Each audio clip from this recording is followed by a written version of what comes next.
मित्रांनो, या व्हिडिओमध्ये आपण शिकणार आहोत की एखाद्या कॅपॅसिटरवर आपल्याला चार्ज ठेवायचा असेल, चार्ज डिपॉझिट करायचा असेल, तर काही वर्क करावं लागतं का? आणि मग ते वर्क तिथे पोटॅन्शियल एनर्जीच्या फॉर्म मध्ये स्टोअर होते का? तर काय टार्गेट आपलं टार्गेट आहे, what is the potential energy in the capacitor. दोस्तों, चलो let us consider that this is a parallel plate capacitor. it is one plate having area A, this is another plate having same area, but it is made earth. Now we have total charge q. Let initially some charge is taken here. अगर वहां पे कोई दूसरा charge नहीं था तो इस charge को आने के लिए कोई तकलीफ नहीं, मतलब वर्क डन 0। पर ये चार्ज आते ही कुछ इलेक्ट्रिक फील्ड बन जाएगी। ऐसे चार्जेस आते जाएंगे और इलेक्ट्रिक फील्ड बनते चले जाएंगे। लेकिन एक सिचुएशन ऐसी आ जाएंगे कि बस कुछ चार्जेस आने के बाद उन्होंने अपना एरिया बना लिया, अपनी फील्ड बन गई। ये फील्ड का कुछ पोटेंशियल होगा, ये चार्जेस का कुछ पोटेंशियल होगा। चार्ज मानो ये बहुत सारा बड़ा चार्ज कैपिटल क्यू है, उसमें से छोटा सा चार्ज आ गया, उसने अपनी एक फील्ड बना ली, उसका कुछ पोटेंशियल बन गया। पोटेंशियल बन गया भी, ये चार्जेस अपने इस रीजन में दूसरे किसी को आसानी से नहीं आने देंगे। तो फिर क्या करेंगे? आने नहीं देते मतलब क्या होता? There will be repulsion. जैसा एक आधा चार्ज अभी आने लगा तो ये गुस्सा करता है, इधर मत आना, फोर्स ऑफ रिपल्शन, तो बेचारा वो चार्ज चले जाएगा। To deposit now further charge on the same plate, but to do we have to do work. तो फिर हमें आना पड़ेगा और चार्ज को ढकेलते यहाँ लाना पड़ेगा। फिर ये इसके अगेंस्ट काम हुआ, उसके ताकत से ज्यादा ताकत हमने लगा दी तो चार्ज डिपॉजिट कर बैठा। ये नाराज तो हो गया, लेकिन करे क्या, हमें तो डिपॉजिट करना है, हमने वर्क किया है। तो कुछ वर्क हुआ एक छोटा सा चार्ज इधर लाने के लिए। हमें पता है definition of potential is work done per unit charge. तो छोटा सा चार्ज लाया तो छोटा सा work done, and therefore potential will be dw by dq। What will be dw now? dw will be v into dq। ये छोटा सा चार्ज लाने के लिए इतना वर्क डन। मुझे अगर ये सारे के सारे चार्जेस उठा के यहां डालना है तो इस वर्क डन से तो ज्यादा काम करना पड़ेगा ना।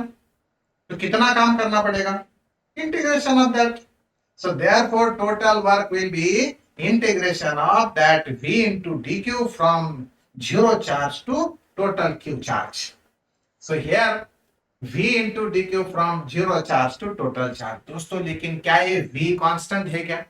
ना, जैसे चार्जेस बढ़ते जाते जीरो से लेकर फाइनल तक, वैसे पोटेंशियल भी बढ़ते जाएगा जीरो से लेकर फाइनल तक। तो we have to change this v।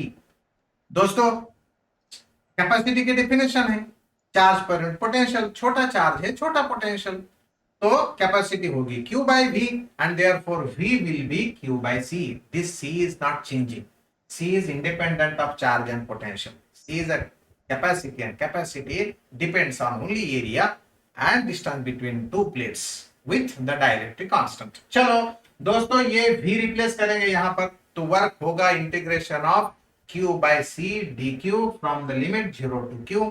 ये कैपेसिटी कांस्टेंट है तो इसे बाहर लेकर जाओ, बाहर लेकर गए तो ये रह जाएगा खाली q into D Q. q into D Q का इंटीग्रेशन सबको पता है, ये होता है q square by 2, and therefore work done will be 1 upon c q square by 2 within the limit 0 to q। ये q वेरिएबल है, उसके जगह अपर लिमिट रखेंगे, उसके जगह लोअर लिमिट रखेंगे और उनका सब्ट्रैक्शन करेंगे। तो नेक्स्ट स्टेप होगी मैथमेटिक्स की, 1 upon c is equal to q square by 2 minus 0। Minus 0 करने से तो कोई वैल्यू बदलती नहीं, and therefore q square by 2 ही रह जाएगा। So total work done will be q square by 2c। q square by 2c ये वर्क है हमारा किसके लिए?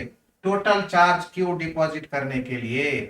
But we know there is a principle called as work energy principle. So this work done is stored in the form of electrostatic potential energy, and that potential energy will be now q square by 2c। दोस्तों, capacity का formula जैसे छोटा q by small v था, वैसे ही total charge divided by final potential difference ये भी होगा। तो हम लोग अब उस फॉर्मूले में c की जगह Q बाई वी रखेंगे और Q की जगह सी वी रख के देखेंगे, मतलब दो और फॉर्म्स मिल जाएंगे। सो एनर्जी के फॉर्मूले में वो हाफ एज इट इज, ये Q square as it is, और सी की जगह, मतलब वो सी आ गई, सी की तो है, सी की जगह क्यू बाई वी रखेंगे, Q by V. So one Q get cancelled and you get another form of energy stored in a capacitor. अगर मैं Q की जगह C इंटू वी रख देता तो देखो फॉर्मूला क्या आएगा, energy is equal to half Q square मतलब C square V square, C square V square divided by this C, one C cancelled and what will get half of C V square. ये है energy stored in the parallel plate capacitor.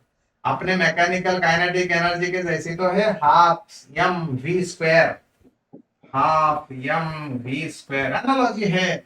वहां velocity दिखाई देती है, force लगाने के बाद velocity दिखाई देती है, यहाँ फोर्स लगाने के बाद पोटेंशियल बढ़ता, वहां मास हिलता है, मास भागता है, यहाँ चार्ज डिपॉजिट होता है, एनालॉजी है। उधर हाफ एम बी स्क्वायर, इधर हाफ सी वी स्क्वायर। ये सारे थ्री डिफरेंट फॉर्म से अपने potential energy stored in a parallel plate capacitor. Okay. Thank you for watching this video.